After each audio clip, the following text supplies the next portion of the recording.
Era uma noite pesada sobre Buenos Aires.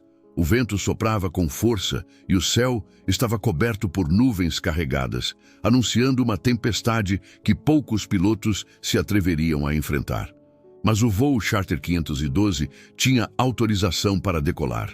Era 14 de setembro de 1983 e 32 passageiros embarcavam em uma viagem curta com destino a Santiago do Chile. A aeronave, um modelo confiável da época, parecia pronta para mais um trajeto tranquilo sobre a Cordilheira dos Andes. Ninguém sabia que aquela seria a última vez que seria vista. Os primeiros minutos de voo transcorreram normalmente. O comandante relatou turbulência leve, mantendo comunicação constante com a torre de controle. Mas conforme se aproximavam das montanhas, o tempo mudou de forma abrupta. Relâmpagos cortavam o céu e o vento atingia velocidades fora do padrão.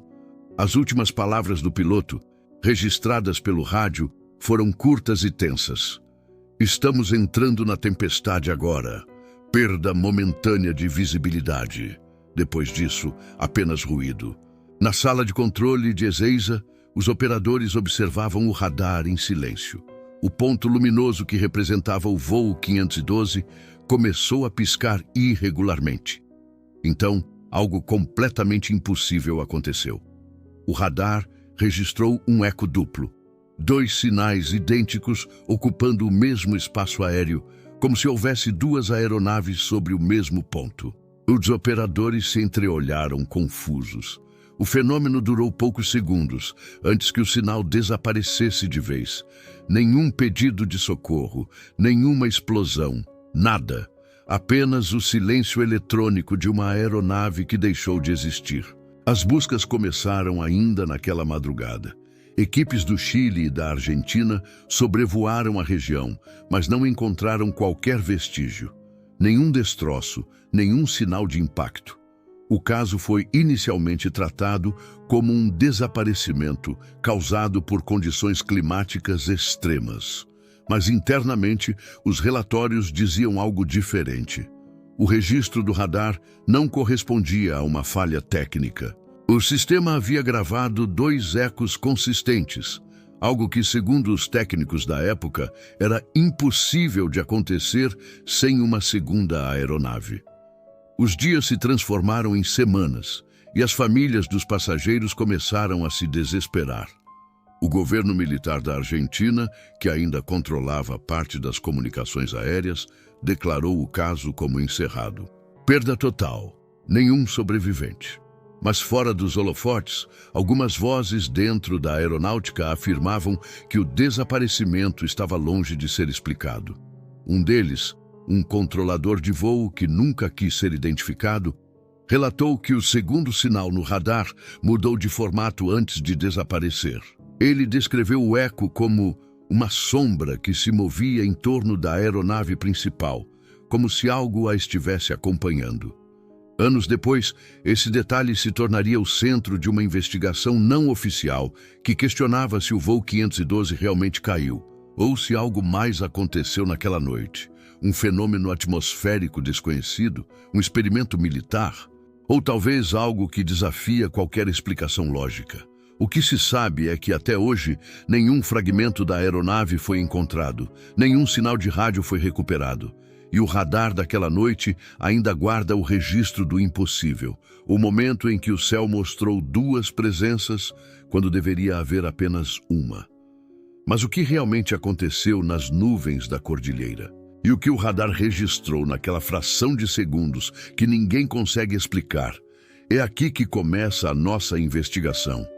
O voo Charter 512 começou como qualquer outro naquela manhã de setembro de 1983. Um pequeno avião particular, equipado com tecnologia avançada para a época, preparado para atravessar os Andes em poucas horas. Entre os passageiros havia famílias em busca de férias, empresários com compromissos urgentes e alguns viajantes solitários que nunca se encontrariam de novo. A tripulação experiente sabia da dificuldade de sobrevoar aquelas montanhas, mas confiava em seus instrumentos, no planejamento e na previsão meteorológica que apontava apenas nuvens dispersas. Logo após a decolagem, o voo parecia tranquilo. O comandante comunicava-se com a torre de forma rotineira, relatando ajustes de altitude e pequenas turbulências. Mas conforme a aeronave se aproximava da cordilheira, a pressão no ar aumentava e a temperatura caiu drasticamente. Relâmpagos riscavam o céu, refletindo nas janelas da cabine, e o vento começava a balançar a aeronave de forma mais intensa do que qualquer piloto poderia esperar. Os passageiros, inicialmente despreocupados, começaram a sentir o desconforto da turbulência. Alguns olhavam para as nuvens escuras que avançavam sobre as montanhas, outros buscavam na leitura de revistas ou no silêncio da cabine uma forma de escapar da ansiedade crescente. O copiloto, mantendo a calma, ajustava a rota conforme os instrumentos indicavam, tentando encontrar um corredor seguro entre os picos. Mas minutos antes do desaparecimento, algo estranho começou a acontecer. Pequenas interferências surgiam nas comunicações, vozes se sobrepondo como se uma estática do rádio tentasse transmitir mensagens que não pertenciam à torre de controle. O comandante relatou em tom sério: "Algo não está certo. A leitura do radar não corresponde ao que vemos aqui." Esse foi o último registro verbal antes que o voo desaparecesse do radar convencional. Enquanto isso, na torre de controle, os operadores observavam com preocupação crescente. Um ponto luminoso que representava o voo 512 tremia e se movia de forma irregular. Tentativas de contato falharam. Os minutos se transformaram em tensão pura, e o que deveria ser um trajeto de poucas horas começou a se tornar um pesadelo impossível de compreender. Os sinais do radar indicavam que a aeronave não seguia a rota planejada, mas não havia indicação de que havia desvio humano. A máquina mostrava algo que não podia ser explicado apenas por falhas meteorológicas. O desaparecimento do voo 512 não foi imediato, e isso aumentou ainda mais o mistério. O radar registrou instantes em que a aeronave parecia pular de coordenadas, como se estivesse sendo deslocada de forma invisível por forças desconhecidas.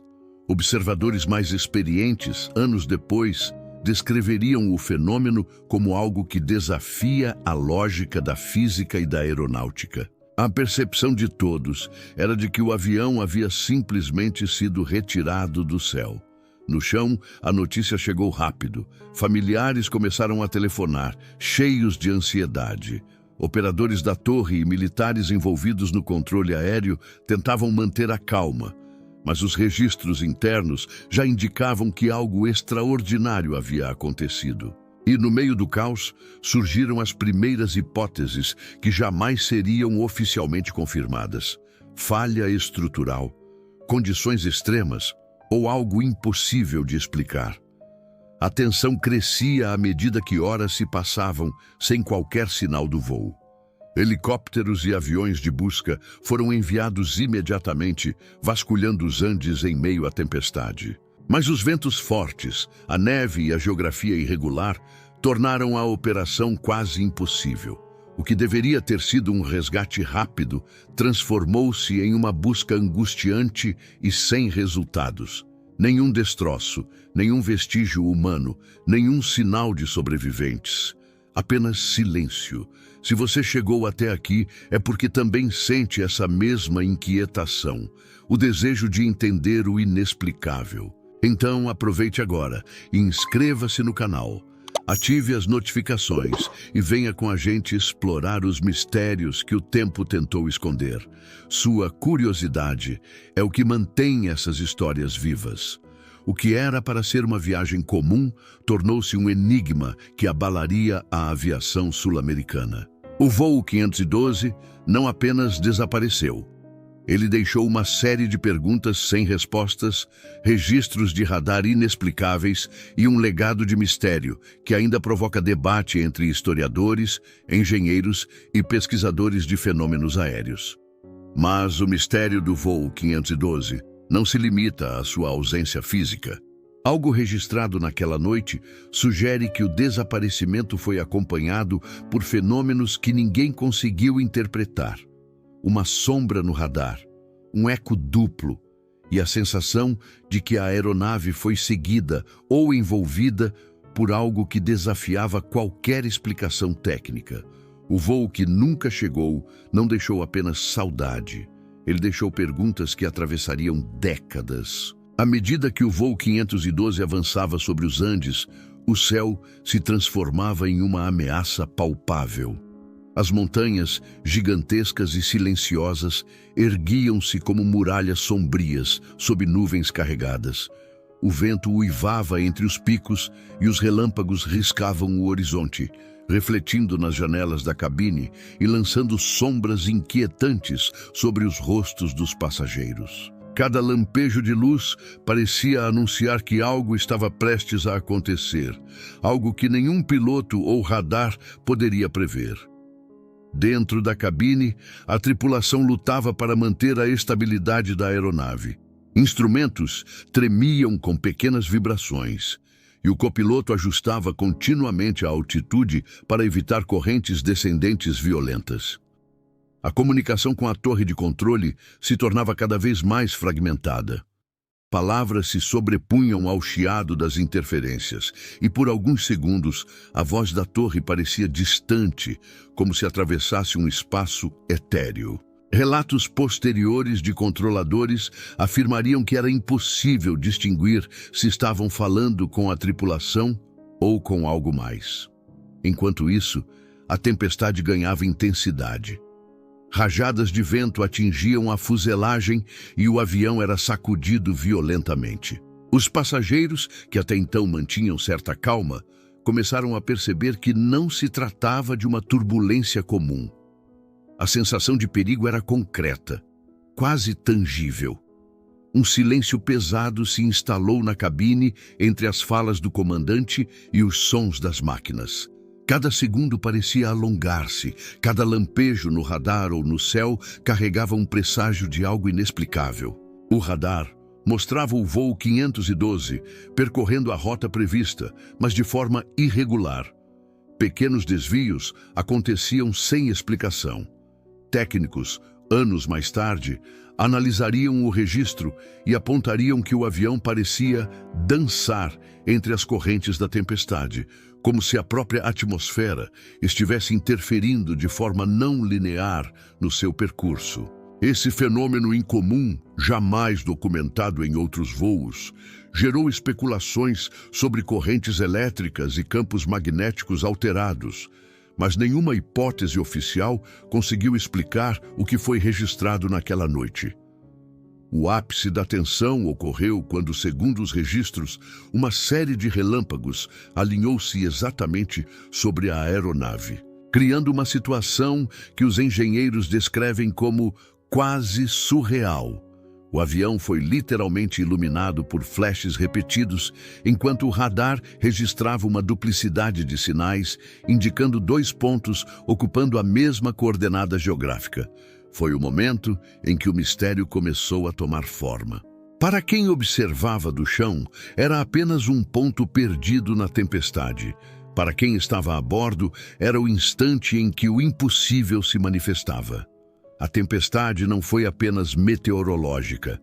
Testemunhos posteriores falam de ondas de silêncio nos equipamentos, interrupções abruptas nas comunicações e de uma sensação estranha de que algo invisível acompanhava a aeronave. Controladores de voo, décadas depois, confessariam que nunca tinham visto nada parecido. O radar não só perdia e recuperava o sinal, mas mostrava movimentos que não podiam ser interpretados por qualquer lógica aerodinâmica. O voo continuava avançando, mas o perigo já não era apenas natural. A sensação de que a aeronave estava sendo observada, seguida ou mesmo manipulada por forças desconhecidas se intensificava. Cada lampejo de relâmpago e cada rajada de vento parecia esconder algo além da tempestade, um segredo que o céu noturno guardava com rigor. E então, Como se a noite tivesse atingido seu clímax, o radar captou o primeiro registro verdadeiramente inexplicável. O eco duplo, o sinal que mostrava 2 pontos simultâneos sobre a mesma rota. Um fenômeno que ninguém na história da aviação tinha testemunhado. Foi o prenúncio do desaparecimento definitivo. O voo 512 já não era apenas uma aeronave em perigo, era uma presença entre o real e o inexplicável. O que teria causado o eco duplo? Uma falha técnica? Um fenômeno atmosférico desconhecido? Ou algo que desafia qualquer explicação lógica? O que começou como uma tempestade comum, rapidamente se transformou em um cenário que ninguém jamais esqueceria. O radar da torre de Ezeiza piscava de forma irregular naquela noite. O voo 512, que até então seguia sua trajetória de forma previsível, começou a apresentar um padrão que ninguém conseguia compreender. Em meio à tempestade, surgiu um fenômeno que parecia desafiar todas as leis da aeronáutica. 2 ecos idênticos ocupando o mesmo ponto no radar. Para os controladores, aquilo não fazia sentido. A tecnologia da época não permitia que uma aeronave produzisse um sinal duplo sem que houvesse outra aeronave no mesmo espaço. Mas não havia. Apenas o voo 512. A primeira reação dos operadores foi a mais lógica possível. Falha no equipamento. Cabos, transmissores e receptores foram conferidos rapidamente, enquanto todos os olhares permaneciam fixos na tela. Mas o eco persistia, se comportando de maneira coerente com a trajetória do avião. Não era apenas um reflexo ou uma interferência momentânea. O radar registrava movimentos precisos, quase conscientes, de um segundo ponto que parecia seguir o voo principal. A tensão na sala de controle aumentava a cada segundo. Técnicos tentavam racionalizar o que viam. Um dos controladores, anos mais tarde, relataria em um documento não oficial que era como se algo estivesse sobrevoando ao lado da aeronave, invisível aos olhos, mas presente no radar.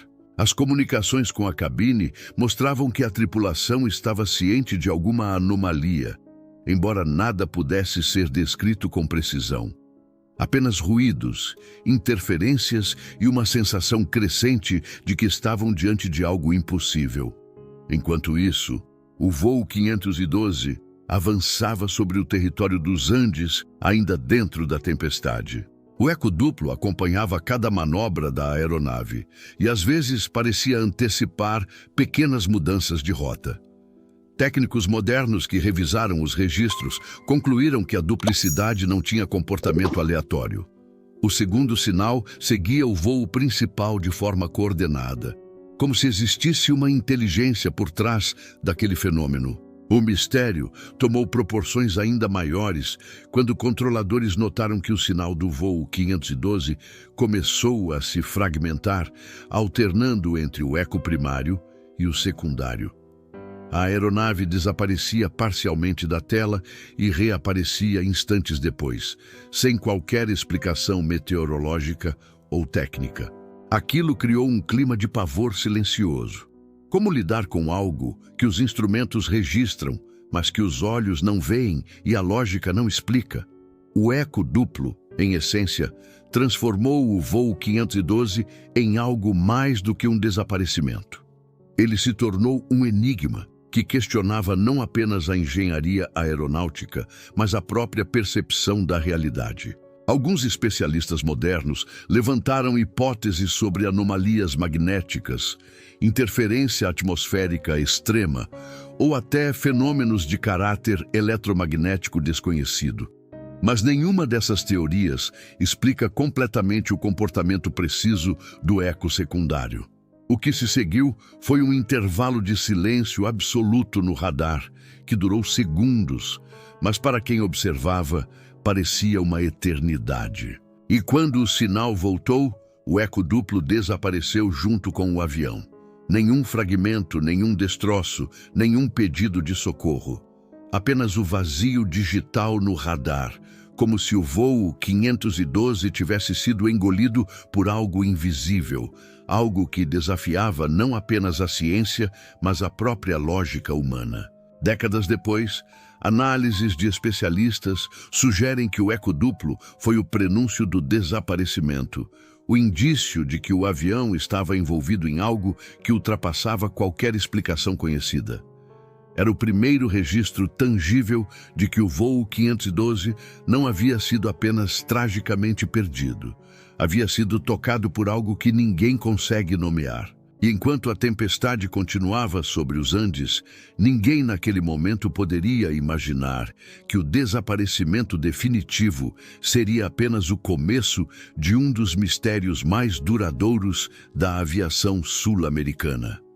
Quando o voo 512 desapareceu completamente do radar, começou uma corrida contra o tempo que logo se mostrou impossível de vencer. Equipes de busca e resgate foram mobilizadas, mas as condições extremas da Cordilheira dos Andes tornavam qualquer operação quase inútil. Ventos cortantes, nevascas e um terreno intransponível limitaram a visibilidade e dificultaram a localização de qualquer vestígio da aeronave. Mas o que chocou mais do que a própria ausência de destroços foi a reação das autoridades. Os relatórios iniciais foram rapidamente classificados como perda total por condições meteorológicas adversas. A imprensa recebeu informações resumidas e superficiais. Um voo desapareceu, buscas foram realizadas e não houve sobreviventes. Famílias, desesperadas, eram mantidas à distância, recebendo respostas evasivas e sem qualquer detalhe técnico que explicasse o desaparecimento. No entanto, os registros internos contavam outra história. O radar não apenas captou o voo desaparecendo, mas também registrou o fenômeno do eco duplo, algo que desafia qualquer explicação convencional. Funcionários da aeronáutica, anos depois, confirmaram que algumas comunicações da torre de controle e partes dos registros do radar foram deliberadamente omitidas. Operadores veteranos relataram que mensagens antigas haviam sido reescritas e que relatórios detalhando a duplicidade de sinais foram arquivados sob códigos militares. Para eles, aquilo não se tratava apenas de um acidente comum. O voo 512 havia entrado em um território de eventos que ninguém queria reconhecer oficialmente. Esse silêncio das autoridades gerou teorias de conspiração que atravessam décadas. Alguns pesquisadores sugerem que a região sobrevoada tinha relevância estratégica e que experimentos secretos poderiam ter interferido na aeronave. Outros acreditam que a duplicidade registrada no radar apontava para algo inexplicável, talvez relacionado a fenômenos eletromagnéticos ou até mesmo de natureza desconhecida. O fato é que o governo e os militares mantiveram a versão oficial curta e limpa, deixando espaço para especulações, mas bloqueando qualquer investigação independente. Enquanto isso, familiares de passageiros e tripulação viviam na angústia e na dúvida, recebendo respostas contraditórias sobre a operação de busca e os resultados. Um investigador amador, muitos anos depois, encontrou registros esquecidos de controladores que descreviam a sensação de presenciar algo não humano no radar. Mas esses documentos foram rapidamente retirados de circulação. O silêncio oficial parecia construir uma barreira invisível, como se o próprio caso tivesse sido engolido pelo tempo. Este capítulo mostra que o desaparecimento do voo 512 não se limitou a uma tragédia aeronáutica. Ele se tornou um mistério institucional, alimentado por decisões de ocultamento e pelo medo de admitir que os instrumentos da época haviam registrado algo que ninguém podia explicar. O eco duplo e o desaparecimento permanecem documentados apenas em registros técnicos que ainda hoje desafiam qualquer investigação pública.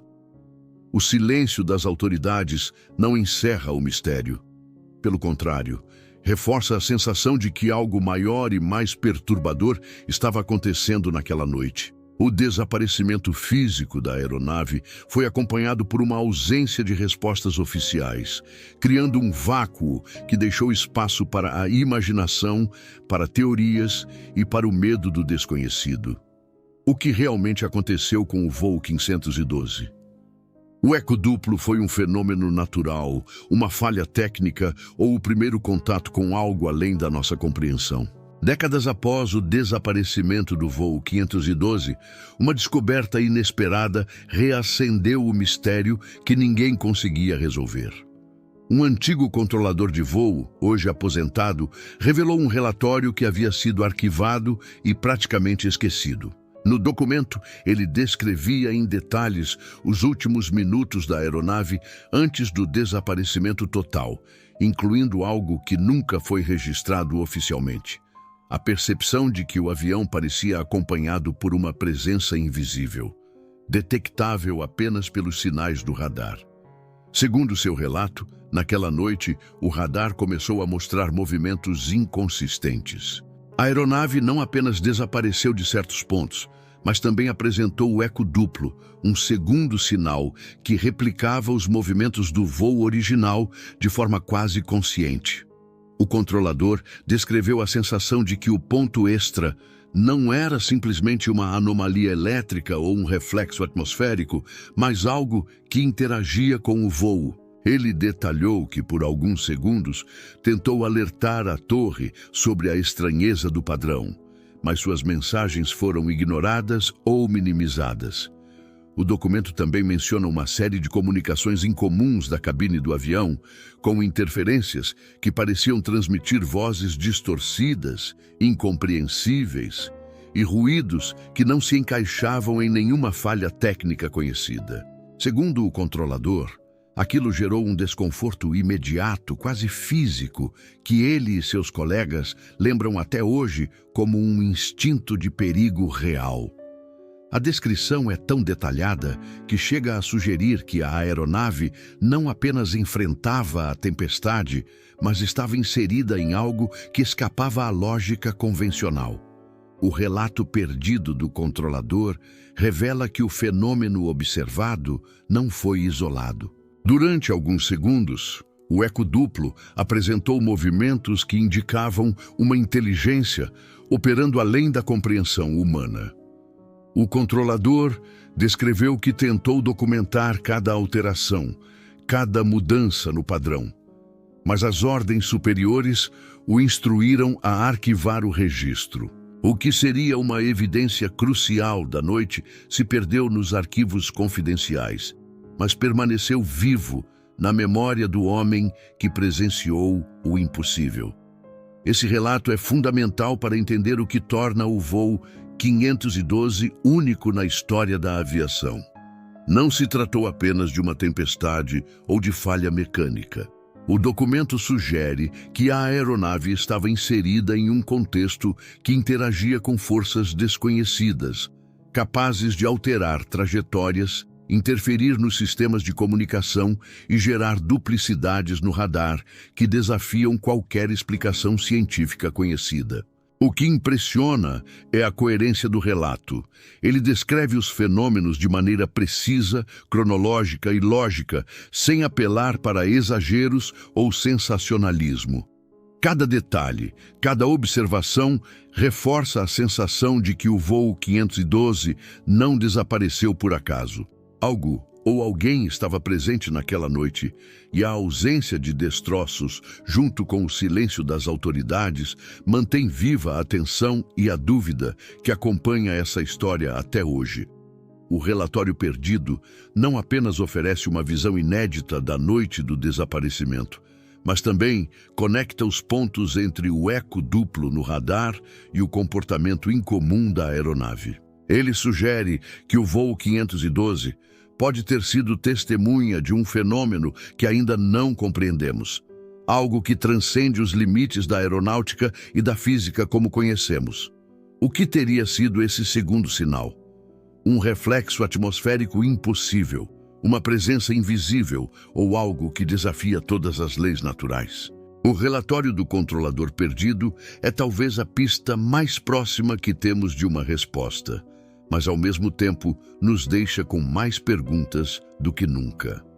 Nos meses que se seguiram ao desaparecimento do voo 512, surgiram relatos que transformaram o caso em algo ainda mais intrigante. Pilotos civis e militares, moradores de pequenas vilas nos Andes e até caminhoneiros relataram avistamentos de luzes inexplicáveis sobre a região nas mesmas datas aproximadas do acidente.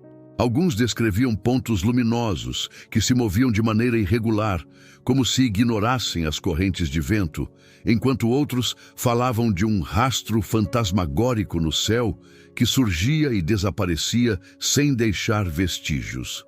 Jornais locais, que na época publicaram pequenas notas sobre desaparecimentos e incidentes aéreos, começaram a registrar padrões estranhos. Artigos descreviam que aviões aparentemente perdidos eram vistos por testemunhas de forma intermitente, às vezes cruzando o trajeto que deveria estar inacessível devido ao mau tempo. Alguns relatos falavam de luzes acompanhando os aviões, enquanto outros mencionavam sinais de interferência nos rádios, com vozes e ruídos impossíveis de explicar. A coincidência temporal entre esses avistamentos e o voo 512 é, no mínimo, inquietante. Pesquisadores que revisitaram os arquivos sugerem que esses rastros no céu podem ter relação direta com o eco duplo registrado pelo radar. A duplicidade de sinais não estava isolada à cabine do avião ou ao equipamento de controle. Havia indícios de que algo interagia com a atmosfera da região, criando fenômenos visíveis e detectáveis. Testemunhos descrevem movimentos de luzes em padrões que lembram os registrados pelo radar, reforçando a teoria de que não se tratava apenas de um acidente isolado, mas de um evento que deixava rastros tanto físicos quanto perceptíveis ao olho humano. As sombras do tempo também aparecem de formas mais sutis. Alguns registros antigos de voos na região, datados de anos anteriores, mostram padrões estranhos, mas nunca foram considerados relevantes na época. Só após o desaparecimento do voo 512, os investigadores perceberam que havia uma frequência incomum de avistamentos e anomalias nos arredores da cordilheira. Pequenos detalhes antes ignorados agora ganhavam sentido. Ecos, interferências, pontos de luz que pareciam antecipar ou seguir aeronaves. A história do voo 512 não começou nem terminou na noite de setembro de 1983. Ela parece se conectar a décadas de fenômenos ainda não compreendidos. Essas evidências reforçam a sensação de que o voo 512 não apenas desapareceu, mas foi parte de um evento maior, que se manifesta de formas sutis, mas persistentes, no céu e na memória das pessoas. Cada testemunho recuperado, cada notícia antiga e cada análise de radar sugere que os Andes guardam segredos invisíveis, que desafiam a lógica e se escondem nas sombras da história. O eco duplo, os registros esquecidos e os avistamentos subsequentes formam um padrão que intriga pesquisadores. A região parece marcar o encontro entre o mundo físico e algo que escapa à nossa compreensão. As luzes e os rastros não explicam o desaparecimento, mas reforçam a sensação de que algo além do humano estava presente, observando ou interagindo com a aeronave de maneira que ninguém consegue decifrar. Cada relato sugere que o voo 512 foi apenas a parte mais visível de um fenômeno que se prolonga no tempo e no espaço, deixando rastros, sombras e perguntas que atravessam décadas. O mistério não está contido no avião ou na tempestade. Ele se espalha pelo céu, pelos registros e pelo imaginário de todos que tentam compreender o que realmente aconteceu naquela noite. Anos depois do desaparecimento do voo 512, algo inesperado voltou a chamar atenção para a região dos Andes. Um novo radar, instalado como parte de um projeto de monitoramento aéreo moderno, registrou um sinal breve e inexplicável exatamente na mesma coordenada onde o voo havia sumido décadas antes. O ponto luminoso apareceu por poucos segundos, repetindo padrões que lembravam com precisão o eco duplo observado em 1983. Técnicos e engenheiros ficaram perplexos. Nenhuma aeronave estava programada para sobrevoar aquela área naquele instante, e os instrumentos funcionavam dentro da normalidade total. O fenômeno reacendeu debates entre especialistas em aviação e pesquisadores de fenômenos aéreos. Alguns sugerem que poderia ser um reflexo atmosférico ou uma anomalia eletromagnética rara, mas nenhum registro anterior explica o comportamento preciso do eco. O ponto parecia se mover de forma deliberada, replicando trajetórias complexas e desaparecendo abruptamente, como se obedecesse a uma lógica própria, invisível para qualquer observador. Para aqueles que estudam o caso do voo 512, o retorno do sinal não é apenas uma coincidência. Ele reforça a ideia de que o desaparecimento não foi um acidente isolado, mas parte de um padrão ainda desconhecido. Especialistas em radar analisaram o fenômeno e notaram algo inquietante. A assinatura do eco possuía características que jamais deveriam ocorrer naturalmente, incluindo duplicidade de sinais e trajetórias sincronizadas. Em outras palavras, o que quer que tenha feito o voo 512 desaparecer parecia capaz de se manifestar novamente, décadas depois, sem aviso e sem causar danos, apenas deixando rastros enigmáticos. O retorno do sinal também trouxe à tona a percepção de testemunhas modernas. Aviadores que sobrevoavam a região relataram interferências nos instrumentos, luzes estranhas que surgiam do nada e desapareciam em instantes, e uma sensação de presença invisível. Essas experiências corroboram parcialmente os relatos antigos e sugerem que o mistério não se limita ao voo desaparecido. Ele continua ativo, silencioso, presente nos céus da cordilheira.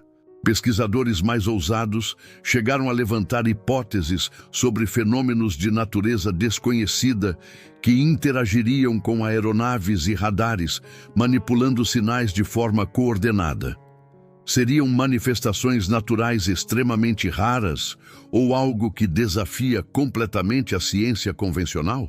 Ninguém tem respostas definitivas, mas o registro moderno confirma que o desaparecimento do voo 512 não foi um evento isolado no tempo. Ele parece fazer parte de uma continuidade invisível, um padrão que ressurge de maneira intermitente e inexplicável. Essa reativação do fenômeno amplia ainda mais a tensão histórica do caso. O voo que desapareceu em 1983 não deixou apenas perguntas sobre o que aconteceu naquela noite. Ele deixou uma marca invisível que atravessa décadas, desafiando radares, pilotos e pesquisadores. O eco duplo, os rastros de luz e agora o retorno do sinal revelam que o mistério continua vivo, latente, e que os Andes guardam respostas que ninguém ainda foi capaz de decifrar. O voo 512 pode ter desaparecido, mas o que ele encontrou nos céus permanece, silencioso e intocado, lembrando que nem tudo que voa está sujeito às nossas leis ou à nossa compreensão. O voo 512 desapareceu há décadas, mas seu legado continua a desafiar a lógica, a ciência e a própria percepção da realidade.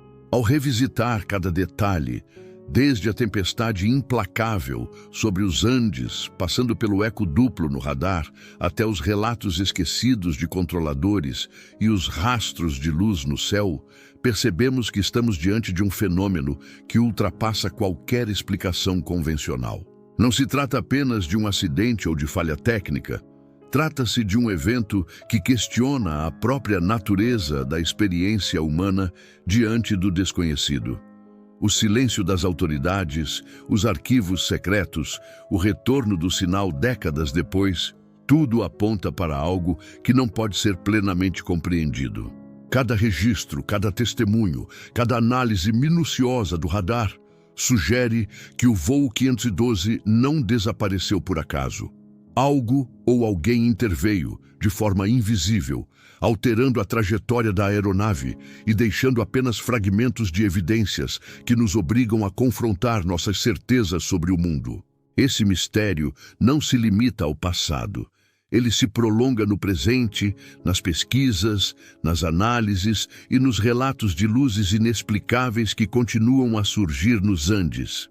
O eco duplo, os rastros no céu e a sensação de uma presença invisível transformam o voo 512 em um símbolo do inexplicável.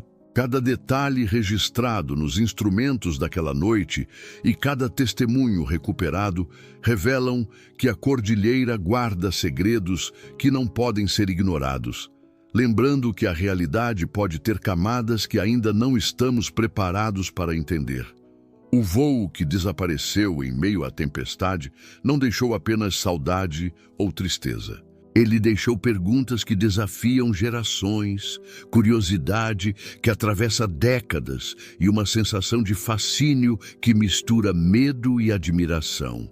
Não importa quantos anos passem, o voo 512 permanece vivo na memória da aviação, dos pesquisadores e daqueles que se atrevem a buscar respostas além do que é visível.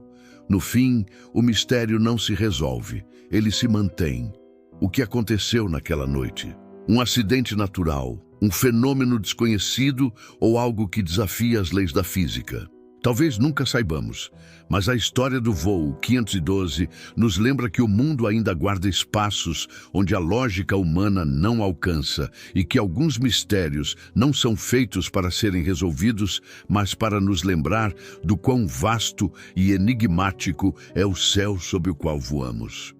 O voo desapareceu, mas o mistério que o cerca continua a nos observar, silencioso, invisível e irresistivelmente fascinante. O voo desapareceu, mas o mistério continua, e há muitos outros esperando para serem revelados. Inscreva-se agora, deixe seu like e compartilhe este vídeo com quem também acredita que há algo além do que conseguimos ver. Porque cada novo inscrito é um passo a mais rumo à verdade que o mundo tentou silenciar.